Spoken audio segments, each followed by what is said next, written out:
Bonjour, aujourd'hui je vous parle de cette autre béatitude promise par le Christ. Heureux serez-vous lorsqu'on vous outragera, qu'on vous persécutera et qu'on dira faussement de vous toutes sortes de mal à cause de moi. Réjouissez-vous et soyez dans l'allégresse, parce que votre récompense sera grande dans les cieux. Ceux qui tiennent le fouet de ce côté-ci ne tiendront plus rien de l'autre côté de la tombe. Et ceux qui se courbaient pour qu'on passe sur leur dos ici-bas marcheront debout, fiers et droits dans le royaume de Dieu.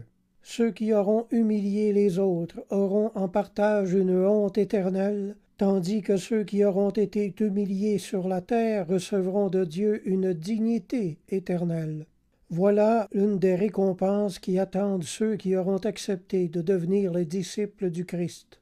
Alors que le rejet porte naturellement l'homme à l'abattement, le disciple de Jésus-Christ, quant à lui, en utilisant les yeux de sa foi, peut regarder à travers le temps et s'associer aux prophètes du passé qui ont été rejetés comme lui, et en considérant la gloire dans laquelle ils sont présentement, il peut tirer de la joie à l'endroit même où les incroyants n'éprouveraient que de la tristesse.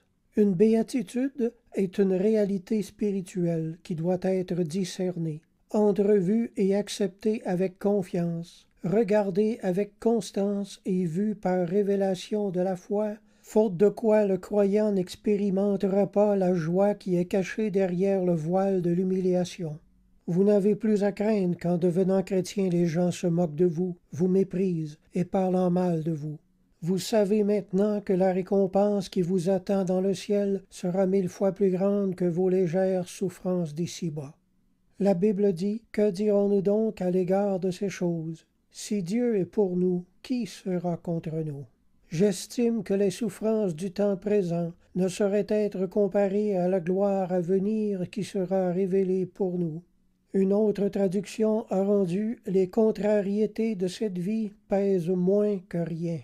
Alors, mes amis, laissez tomber vos dernières résistances et saisissez cette grande et belle espérance qui s'offre à vous gratuitement aujourd'hui.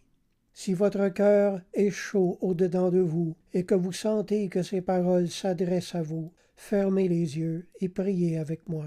Mon Dieu, les hommes disent déjà du mal de moi dans mon dos. Je suis déjà humilié par leurs propos et je suis déjà outragé. Autant l'être jusqu'au bout. Je veux saisir cette grande consolation céleste qui s'offre à moi aujourd'hui. J'accepte Jésus-Christ comme sauveur personnel et maître de ma vie. Je m'engage à faire sa volonté sur la terre pour qu'après ma mort je puisse hériter de toutes ses belles promesses. Amen. Je vous encourage à vous procurer une Bible et à retourner à l'Église. Si vous avez des questions, mon adresse courriel est jocelyn041@hotmail.fr. Alors je vous dis à la prochaine, gardez la foi et la foi vous gardera.